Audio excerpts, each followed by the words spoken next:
Menteri Hukum dan HAM Yasona Laoly berencana membebaskan napi koruptor karena corona.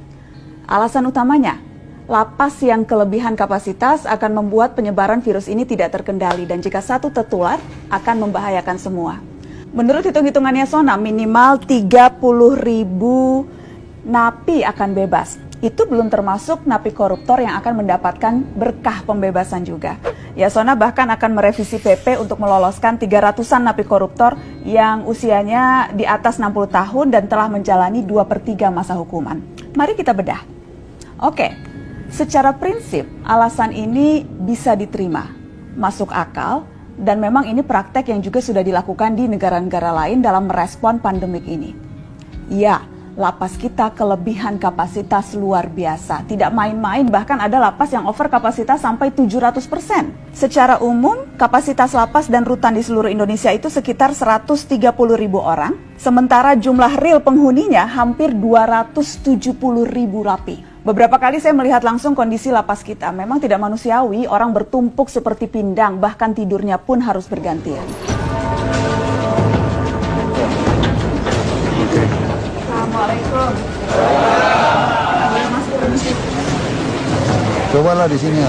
Ya, berapa orang ini Pak satu kamar, Pak? 37 orang. Oh, Kamu ini kenapa? Ada yang private ini. 2 orang di sini. 2 di sini semua. Di bawah sini semua ya Pak, gitu ya? Aja udaranya di dalam panas kalau pakai kipas angin. Iya, apalagi karena banyak orang kan. Banyak orang ini. Panas. Kondisi ini jauh dari ideal dan alasan kesehatan mencegah penyebaran corona menjadi valid. Khusus apalagi untuk napi dengan tingkat resiko besar memiliki sakit bawaan dan usia lanjut. Demi alasan kemanusiaan, pembebasan mereka dengan syarat-syarat tertentu sangat bisa diterima. Tapi alasan ini menjadi mengada-ngada ketika kita bicara soal napi koruptor.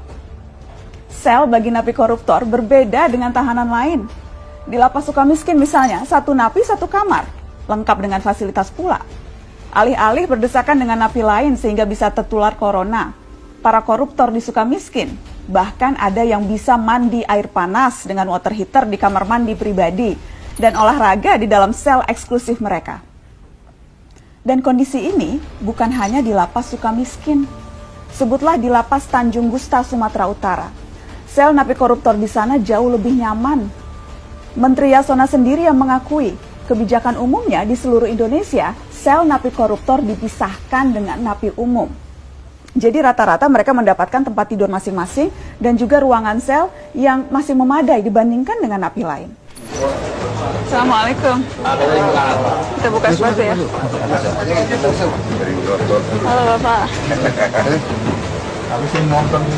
Itu soalnya ada TV di sini Pak ya? Ya, tapi di luar, Bu. Jadi bisa nonton. Di luar mana? Kita, Pak, ujung-ujung kita nggak kasih. Oh. Untuk umum. Untuk umum. Kalau di dalam nggak ada, Pak. Oh, nggak boleh. Ini daftar namanya ya Pak? Iya. Ada berapa orang Pak? 19 di dalam sini. Iya. Bang, ayo. Penyelesaian yang ya terang. Ya. Paksa dibuat tingkat Paksa nih. dibuat ini, ya, karena tidak muat lagi. Jadi 4 di bawah, kemudian 4 di atas, 8, di atas ini lagi, di atas itu ya. Dua sebenarnya. Oh, di atas ini 2, ini, sama itu. Tapi berarti satu orang dapat satu tempat tidur ya Pak? Karena tadi di sana satu kamar bisa 40. Ya. 40 orang. Ruangannya mungkin agak beda. Agak besar. Iya, tapi nggak terlalu jauh juga lah mungkin. Besarnya.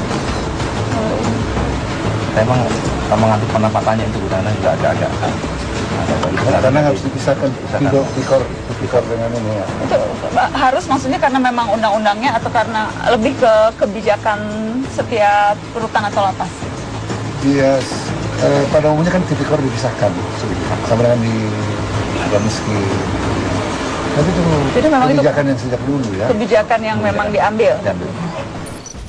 Itu dari segi fasilitas. Sekarang mari melihat angka. Dari hampir 250.000 napi di seluruh negeri, yang napi koruptor jumlahnya sekitar 4.500-an. Berarti itu sekitar 1,8% dari total napi. Jadi pembebasan napi koruptor dengan tujuan menghambat penyebaran COVID-19 di lapas menjadi tidak relevan karena angkanya sangat kecil dibandingkan dengan napi kejahatan lain, hanya 1,8%. Menjadi wajar kalau kemudian sejumlah aktivis pegiat anti korupsi curiga kebijakan membebaskan napi koruptor ini hanyalah akal-akalan saja. Sudah beberapa kali Kementerian Hukum dan HAM berupaya untuk meringankan hukuman koruptor lewat revisi peraturan perundang-undangan.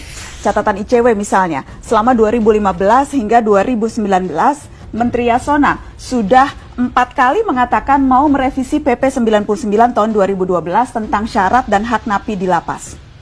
Jadi tidak heran kalau ada yang berpikir bahwa rencana pembebasan napi koruptor ini sekedar memanfaatkan isu COVID-19 untuk memuluskan keinginan lama, mempermudah remisi bagi koruptor. Jadi, Pak Menteri yang terhormat, supaya kita tidak curiga macam-macam, coba dibuka dulu ke publik. Narapidana kasus korupsi apa dan di mana yang menempati sel berdesak-desakan seperti napi umum pencuri ayam yang bahkan harus tidurnya bergantian. Oh ya sekalian, kalau memang mau cek lapas koruptor, titip cek lagi sel Papa Setia Novanto dan kawan-kawannya di Sukamiskin. Lagi di sel nonton Netflix atau lagi pelesiran makan di warung Padang ya?